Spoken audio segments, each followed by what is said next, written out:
Well, joining us now for more discussions is Justin Kojo. He is the lead researcher on this water aid report. He joins us now from Tamale in northern Ghana. Thank you for speaking to us on Network Africa. Hi, thank you very much for having me, and hello to your viewers as well.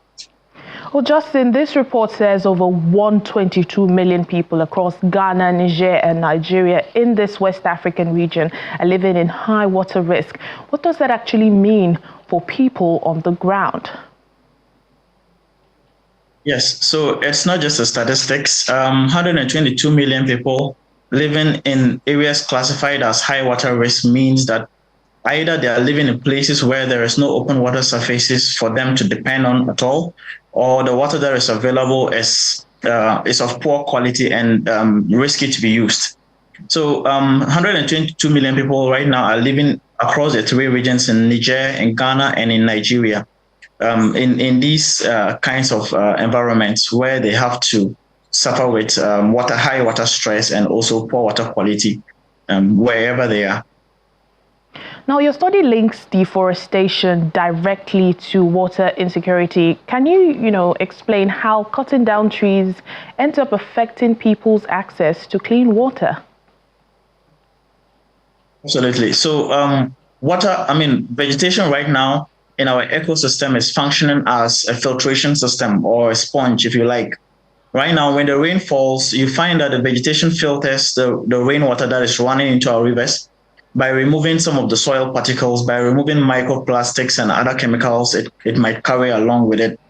But now, if you cut away trees and remove the vegetation off the surface of the earth, what you're going to have is this water is going to run freely, uninhibited by any vegetation, which means now it can carry soil particles, now it can carry microplastics, and it can carry bioorganisms into the water surfaces. Our research is showing that we are getting high turbidity rates, which means that now you have a lot of soil particles in water bodies. And we also have high algal blooms, which means that now some of the water bodies are now developing a lot of the green stuff you would normally see on open water surfaces. These are called algal blooms. What it means is because the vegetation has been removed from the surface of the earth, this process is going to continue. The research shows that over the past 12 years, deforestation rates have been increasing across the three countries significantly. For instance, in Nigeria, over 27,000 hectares of land of vegetation has been destroyed in the past 12 years alone. So it means that we need to start thinking about reversing this process. And which communities or, areas did you find to be the most affected? And particularly, the kind of human impacts that you've seen over the years on health, farming, and even daily life?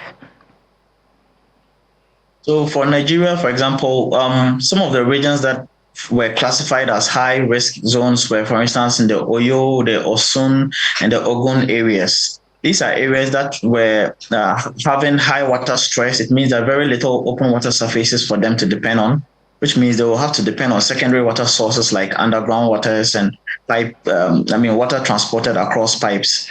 Also, they have high algal blooms. The water surfaces available there tend to have these green stuff growing in them, which means now they are exposed to a lot of waterborne diseases like malaria, typhoid, cholera, and even potentially malaria, since mosquitoes generally like to breed around these kinds of water surfaces.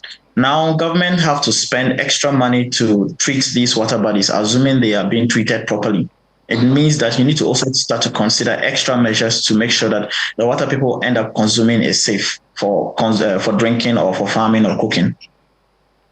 Well, let's talk about solutions now. You're calling on governments to, integrate forest and water action into climate pledges. And this is ahead of COP30 that will be happening soon in this month. What specific actions or policies would you like to see?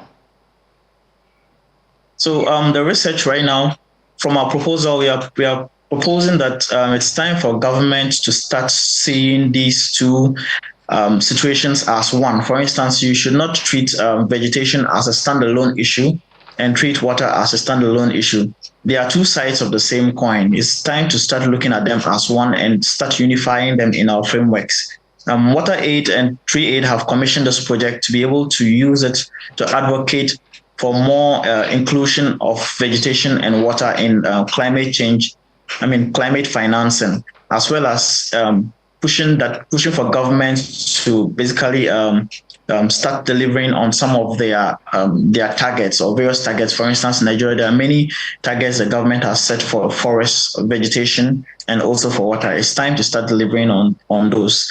There are some areas that need to be protected. For instance, you find some large area of vegetation that is protecting some water basins like rivers. And once you cut them down, then you see that the river that used to flow throughout the year now gets dry before the year ends. So it's time to start protecting these together as one.